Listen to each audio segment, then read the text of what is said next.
हर खबर पर होगी आपकी पकड़। डाउनलोड कीजिए एबीपी लाइव ऐप। नमस्कार, एबीपी न्यूज पर आपका स्वागत है। आपके साथ मैं हूं आदर्श झा। सुशांत केस में आज भी बड़ी हलचल है। एक तरफ सुशांत के घर आज उनकी बहन मीतू के साथ सीबीआई और फोरेंसिक्स की टीम जांच के लिए पहुंची, तो दूसरी तरफ ड्रग्स एंगल में रिया चक्रवर्ती के भाई शौविक चक्रवर्ती समेत 4 आरोपियों की पेशी चल रही है। एनसीबी चारों की रिमांड मांग रही है, वहीं आरोपियों के वकील रिमांड का विरोध कर रहे हैं। हर तरफ हलचल है, लेकिन सबसे पहले इस वक्त की ब्रेकिंग न्यूज हम आपको बता दें। इस वक्त की सबसे बड़ी खबर बता दें। एबीपी न्यूज के पास वो एफआईआर मौजूद है जो एनसीबी ने दर्ज की है, और इस एफआईआर में साफ साफ लिखा है कि ड्रग्स खरीदने, अपने पास रखने और बेचने में रिया का हाथ हो सकता है। एफआईआर में इस बात का जिक्र किया गया है, और ये एफआईआर हम अपने दर्शकों को एक बार दिखा देते हैं। देखिए, ये एफआईआर है इस वक्त मेरे हाथ में, और इस एफआईआर में क्या कुछ कहा गया है जूम इन करके हम आपको दिखाएंगे। एफआईआर में क्या वो बातें कही गई हैं जो जानना आपके लिए बेहद जरूरी है। देखिए, central investigation agencies had cloned the mobile phone of one Rhea Chakraborty wherein her apparent involvement in purchase, possession, sale, purchase, consumption, transportation, usage of contrabands covered under NDPS Act is visible। मतलब ये ऐसा नशे का सामान जो इस एक्ट के तहत कवर्ड है, नशे का सामान, उसका उपयोग विजिबल हो रहा है, इस तरह की आशंका जताई गई है। और एनालिसिस भी किया गया है रिया चक्रवर्ती के फोन का, व्हाट्सएप का, उसका भी जिक्र इसमें है। तो रिया का भी हाथ इसमें हो सकता है, और जांच उस दिशा में भी बढ़ रही है, और रिया की तरफ शिकंजा कसता हुआ चारों ओर से। एबीपी न्यूज के पास एफआईआर की कॉपी है, वो एफआईआर हम आपको दिखा रहे हैं, जो क्राइम इंफॉर्मेशन रिपोर्ट है, और इसमें पूरा जिक्र किया गया है कि रिया का एक मोबाइल फोन क्लोन किया गया है, और उसमें व्हाट्सएप चैट का जिक्र है, और उस चैट के जरिए यह साबित हो रहा है कि रिया चक्रवर्ती भी इसमें इन्वॉल्व हो सकती है। और जांच की दिशा, उसी दिशा में जांच को आगे बढ़ाया भी जा रहा है। मनोज वर्मा हमारे साथ जुड़ गए। मनोज, ये एफआईआर में जो कुछ कहा गया वो तो हमने अपने दर्शकों को बताया, पूरी बात क्या है? देखिए, आपको बता दूं, इस मामले को जब दर्ज किया गया था और जब ईडी इस मामले की जांच कर रही थी, तब ईडी ने रिया का फोन क्लोन किया था। जब उसके फोन को क्लोन किया गया तो उसमें से कुछ व्हाट्सएप चैट डिलीट पाई गई थी, और जब उन व्हाट्सएप चैट को रिट्रीव किया गया तब ये पूरी कहानी सामने आई, तब ये ड्रग्स की बातें सामने आई। और ईडी ने बाकायदा एनसीबी को एक चिट्ठी लिखी जिसमें कहा कि आपको इस मामले की जांच करनी चाहिए, और उसके बाद 26/8 को ये क्राइम इंफॉर्मेशन रिपोर्ट दर्ज की गई है, जिसके अंदर बाकायदा रिया चक्रवर्ती और अन्य को आरोपी बनाया गया है। और उस एंगल से इस पूरे मामले की जांच नारकोटिक्स कंट्रोल ब्यूरो की टीम कर भी रही है। आपको बता दूं कि रिया चक्रवर्ती का जो भाई शौविक है उसको गिरफ्तार कर लिया गया है, उसकी कोर्ट में पेशी है। इसके अलावा सैमुअल मिरांडा को भी गिरफ्तार कर लिया गया है। और जांच में जो बात सामने आ रही है, साफ तौर पर जो सूत्र हमारे बता रहे हैं कि रिया ही सुशांत के लिए ड्रग्स को मंगवाती थी, या तो शौविक के जरिए या फिर सैमुअल मिरांडा के जरिए। और शौविक 4 से 5 ड्रग डीलर्स के संपर्क में डायरेक्ट था। तो कहीं ना कहीं अब रिया चक्रवर्ती की मुश्किलें भी जो है वो बढ़ने वाली हैं, क्योंकि अब इन दोनों के बाद जो तीसरा नंबर है वो रिया चक्रवर्ती का ही होने वाला है। और जो नारकोटिक्स की टीम है वो कभी भी रिया चक्रवर्ती को पूछताछ के लिए बुला सकती है, और इन दोनों से तो पूछताछ लगातार की ही जा रही है। जी, जांच जिस दिशा में पड़ रही है, और जो ये एफआईआर हम अपने दर्शकों को दिखा रहे हैं, मनोज, ये बड़ा सवाल खड़ा करती है कि आखिर अभी तक रिया चक्रवर्ती तक जांच एजेंसी क्यों नहीं पहुंच पाई है? जी बिल्कुल, देखिए, जांच एजेंसी के काम करने का एक तरीका होता है, और उसी तरीके से जांच एजेंसी काम कर रही है, और वो स्टेप बाय स्टेप काम कर रही है। आपको बता दूं कि इस मामले में कई लोगों को गिरफ्तार किया जा चुका है। सबसे पहले आपको बता दूं करण की गिरफ्तारी हुई, उसके बाद अब्बास की गिरफ्तारी हुई। उन दोनों की निशानदेही पर जैद की गिरफ्तारी हुई और बासित की गिरफ्तारी हुई। बासित और जैद की गिरफ्तारी से एस्टेब्लिश किया गया कि जो बासित है वो शौविक का दोस्त है, और शौविक को वो ड्रग्स प्रोवाइड कर रहा था। और इतना ही नहीं, सैमुअल मिरांडा के लिए भी वो ड्रग्स प्रोवाइड कर रहा था, उसको भी ड्रग्स दे रहा था। अब जब जांच आगे बढ़ी तो ये सामने आया कि शौविक और मिरांडा वो ड्रग्स रिया को दे रहे थे, और रिया वो ड्रग्स आगे सुशांत को दे रही थी। तो ये चेन कनेक्ट करने की कोशिश की जा रही है, और इस चेन की जो अगली कड़ी बनती है वो रिया बनती है। तो चेन पूरी कनेक्ट हो चुकी है। इसमें जो शौविक है वो। जी मनोज, आप रहे हमारे साथ, अहम जानकारी है। और ये एफआईआर में जिस तरह से रिया चक्रवर्ती का नाम है, इशारा करता है कि जांच अगर जल्दी आगे बढ़े और रिया चक्रवर्ती से पूछताछ हो तो कुछ ना कुछ निकल कर आ सकता है। और जिस तरह से मनोज भी कह रहे हैं कि टीम के निशाने पर जरूर है रिया चक्रवर्ती और उनसे पूछताछ किसी भी वक्त हो सकती है। आप रहे मनोज हमारे साथ, सीधा रुक करेंगे इस वक्त किला कोर्ट का मुंबई में, जहां पर मृत्युंजय सिंह हमारे साथ मौजूद है। रिया चक्रवर्ती के भाई शौविक चक्रवर्ती और सैमुअल मिरांडा सहित 2 और लोगों को वहां पर पेश किया गया है। मृत्युंजय, क्या मिल रही है जानकारी अंदर से?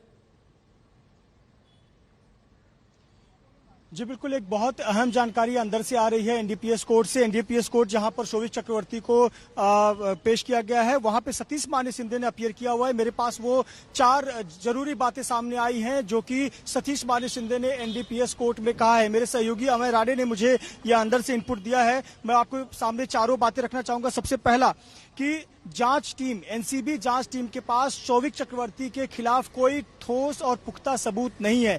ये पहली बात कही है सतीश माने शिंदे ने। दूसरी बात कही है कि शौविक चक्रवर्ती और रिया चक्रवर्ती परिवार का सुशांत सिंह राजपूत की मौत से कोई सीधा संबंध नहीं है। ये दूसरी बात सतीश माने शिंदे ने कही है। तीसरी बात कही है कि इस बारे में पूछताछ के लिए जब एनसीबी ने शौविक चक्रवर्ती या अन्य को बुलाया है चक्रवर्ती परिवार के, हमेशा से चक्रवर्ती परिवार ने शौविक चक्रवर्ती ने सहयोग किया है।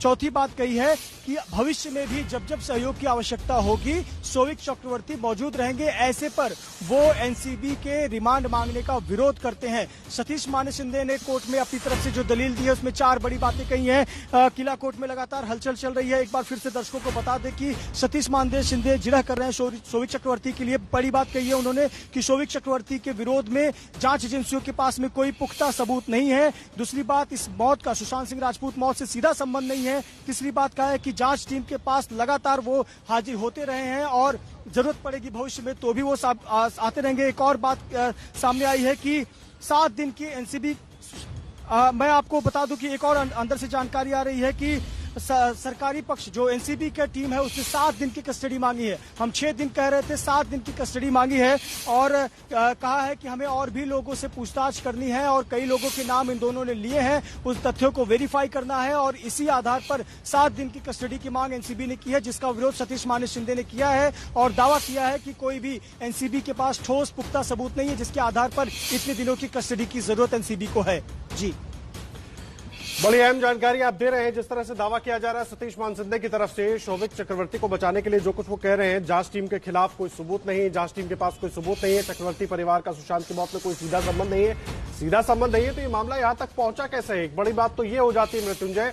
और दूसरी बात यह है कि एफआईआर की कॉपी हमारे पास है जिसमें रिया के नाम का जिक्र है, बाकायदा रिया चक्रवर्ती एंड अदर्स, और 15/20 ये एफआईआर है जिसमें मोबाइल फोन का जिक्र किया गया है कि मोबाइल फोन से कुछ ऐसे कंटेंट मिले जो ये साबित करते हैं। तो जांच बढ़ेगी आगे। शौविक चक्रवर्ती को गिरफ्तार कर लिया गया रिया के भाई को, तो अब रिया चक्रवर्ती से भी कभी भी पूछताछ हो सकती है। बिल्कुल आदर्श, मैं आपके एफआईआर वाले मुद्दे पर आऊं उसके पहले एक और जानकारी दे दूं कि एनसीबी ने जो अपनी दलील दी है उसमें एक और बात, बहुत महत्वपूर्ण बात कही है कि आरोपियों को आमने सामने बिठाकर हमें पूछताछ करनी है। ये एक बहुत बड़ी बात जो ग्राउंड मांगी है एनसीबी ने अपने रिमांड की, उसमें कहा है कि सैमुअल मिरांडा और शौविक चक्रवर्ती को आमने सामने बिठाकर हमें पूछताछ करनी है, क्योंकि दोनों के जो बयान है उसमें काफी फर्क है, काफी अंतर है, इसीलिए आमने सामने हमें बिठाकर पूछताछ करने की जरूरत है, जिसके लिए हमें एनसीबी रिमांड की जरूरत है। जो तमाम ग्राउंड्स एनसीबी ने दिए हैं उसमें से एक ये भी दलील दी है। अब हम बात कर लेते हैं एफआईआर की। बिल्कुल, हम अपने दर्शकों को एफआईआर दिखा रहे हैं, एफआईआर नंबर 15/20। लेकिन आपको बता दें कि इस पूरे संदर्भ में सुशांत सिंह राजपूत प्रकरण में 2 एफआईआर दर्ज हुई है। एफआईआर नंबर 15/20 जिसमें चक्रवर्ती परिवार, रिया चक्रवर्ती, शौविक चक्रवर्ती निशाने पर है, और एफआईआर नंबर 16/20 जिसमें ड्रग्स कनेक्शन, शहर में फैला हुआ ड्रग्स का जाल, ड्रग नेक्सस, उसके बारे में है। तो ये जो गिरफ्तारी हुई है शौविक चक्रवर्ती और सैमुअल मिरांडा की, वो एफआईआर नंबर 16/20 के संदर्भ में हुई है, जिसमें पहले अब्बास, कर्ण, जैद और बासित, इन सब की गिरफ्तारी हो चुकी है। उस संदर्भ में शौविक चक्रवर्ती और सैमुअल मिरांडा की गिरफ्तारी हुई है, क्योंकि ये ड्रग पेडलर और ड्रग डीलर के बीच में जो चैट हुआ था, ड्रग मिला था, उस संदर्भ में 16/20 के विषय में गिरफ्तारी हुई। यानी कि 16/20 के विषय में जो गिरफ्तारी हुई है उसके रिमांड में इस नाम का, रिया चक्रवर्ती के नाम का जिक्र नहीं किया गया। लेकिन जब बात भविष्य में 15/20 यानी कि चक्रवर्ती परिवार पर जो FIR हुआ है उसकी बात आएगी, तब रिया चक्रवर्ती का नाम सामने आएगा। इसलिए हम कह रहे हैं कि 16/20 यानी जो आज की पेशी किला कोर्ट में हुई है, एस्प्लेनेड कोर्ट में हुई है, उस पेशी में, उस रिमांड कॉपी में किसी का नाम जिक्र नहीं किया गया है। विशेष तौर पर रिया चक्रवर्ती का नाम जिक्र नहीं किया गया है।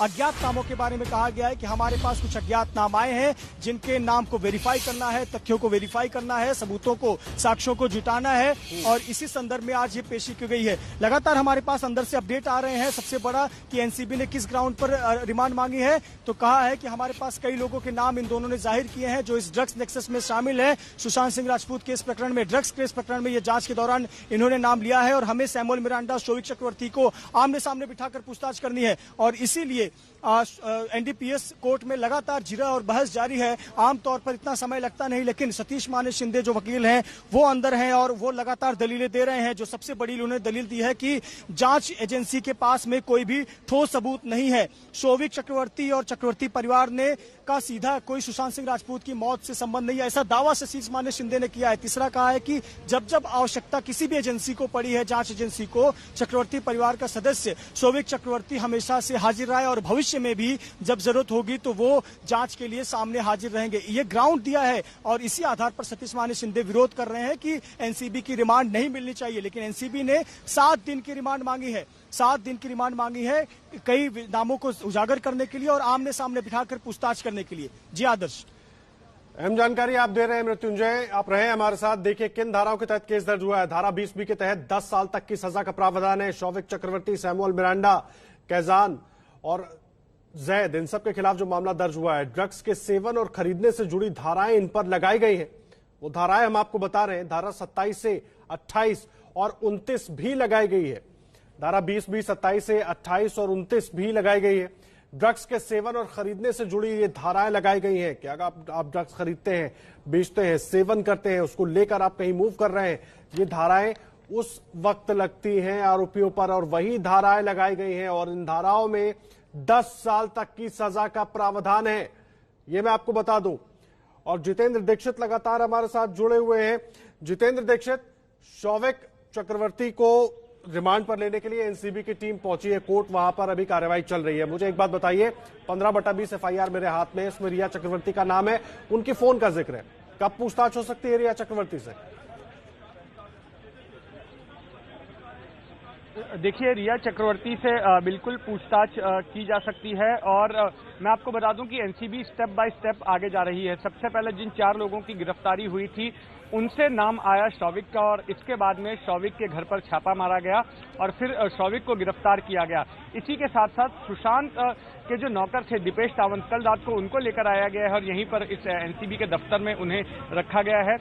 उनसे पूछताछ हो रही है और एनसीबी उनको बतौर गवाह बनाने की तैयारी कर रही है, उनका बयान ले रही है और आगे जाके जब इस मामले में ट्रायल चलेगा तो दीपेश सावंत के बयान को बतौर सबूत के तौर पर शोविक के खिलाफ इस्तेमाल किया जा सकता है। और इस संभावना से बिल्कुल इंकार नहीं कर सकते कि आगे जाकर रिया चक्रवर्ती से भी एनसीबी के अधिकारी पूछताछ करेंगे। रिया, क्योंकि जो कन्वर्सेशन सामने आए हैं, जो व्हाट्सएप चैट जो सामने आई है उसमें रिया के व्हाट्सएप चैट भी हैं और रिया किस तरह से ड्रग्स के बारे में बात कर रही है, जया साहा से बात कर रही है, और भी चैट सामने हैं जिससे कि इंडिकेट करते हैं कि रिया चक्रवर्ती भी ड्रग्स मंगवा रही थी, ड्रग्स ले रही थी। तो इसलिए रिया चक्रवर्ती से भी जांच होगी। मैं आपको बता दूं कि रिया जब एनफोर्समेंट डायरेक्टरेट आई थी, इस एनसीबी की बिल्डिंग के सामने ही एनफोर्समेंट डायरेक्टरेट का दफ्तर भी है, वहां पर जब पूछताछ के लिए आई थी तो उससे पूछताछ में जो उसके व्हाट्सएप चैट्स ईडी ने रिकवर लिए थे उनकी जानकारी के आधार पर ईडी की ओर से नारकोटिक्स कंट्रोल ब्यूरो को जानकारी दी गई कि हमने जो फाइनेंशियल ट्रांजैक्शंस हमने उसकी जांच की तो ये पता चला कि जो पैसे विड्रॉ किए जा रहे थे वो ड्रग्स की खरीदारी के लिए विड्रॉ किए जा रहे थे। क्योंकि एनफोर्समेंट डायरेक्टरेट इस मामले में कॉम्पिटेंट नहीं है जांच करने के लिए ड्रग्स के मामले में, तो इसलिए जो संबंधित एजेंसी है यानी कि ये नारकोटिक्स कंट्रोल ब्यूरो, उसको उसने खत लिखकर जानकारी दे दी कि आप इस मामले की जांच कर सकते सकते हैं। और उसके बाद में इस पूरे प्रकरण में नारकोटिक्स कंट्रोल ब्यूरो पिक्चर में आया और उसने 2 अलग-अलग जानकारी आप दे रहे हैं जितेंद्र दीक्षित। तो सबको इंतजार है, सब जानना चाह रहे हैं कि आखिर एनसीबी जो है रिया चक्रवर्ती से इस पूरे मामले में कब पूछताछ करती है, क्योंकि जो एफआईआर है इसमें साफ तौर पर कहा गया है प्राइमा फेसी ऑफेंस इस पूरे मामले में दिखाई देता है। 15/20 एफआईआर का जिक्र मैं कर रहा हूं। देखिए, सुशांत मामले में जांच में आज बहुत अहम दिन है। एक तरफ शौविक चक्रवर्ती, सैमुअल मिरांडा, इन सबकी पेशी हो रही है। एनसीबी की टीम उनको लेकर पहुंची है किला कोर्ट, जहां पर उनके रिमांड की मांग रखी गई है। 7 दिन की रिमांड मांगी गई है। और दूसरी तरफ आपको बता दें, एनसीबी ड्रग्स केस में रिया चक्रवर्ती को किसी भी वक्त सम्मन मिल सकती है पूछताछ के लिए। ये बड़ी जानकारी हम आपको दे रहे हैं। रिया से जल्द पूछताछ करेगी एनसीबी और जो जानकारी मिल रही है, किसी भी वक्त सम्मन जारी किया जा सकता है रिया चक्रवर्ती को पूछताछ के लिए। इस वक्त की बड़ी खबर हम आपको दे रहे हैं। एक तरफ रिया चक्रवर्ती के भाई शौविक चक्रवर्ती, सुशांत सिंह राजपूत के हाउस मैनेजर सैमुअल मिरांडा और 2 और लोगों से को पेश किया गया है किला कोर्ट में, एनडीपीएस कोर्ट में, जहां पर एनसीबी की तरफ से दलील ये दी गई है कि तमाम आरोपियों को आमने सामने बिठाकर पूछताछ करना है, इसलिए 7 दिन की रिमांड बेहद जरूरी है। शौविक और सैमुअल मिरांडा ने कई नाम बताए हैं और दूसरी तरफ रिया को कभी भी सम्मन जारी किया जा सकता है पूछताछ के लिए एनसीबी की तरफ से। हर अपडेट लगातार एबीपी न्यूज पर आपको पहुंचाते रहेंगे। तुरंत लौट कर आते हैं।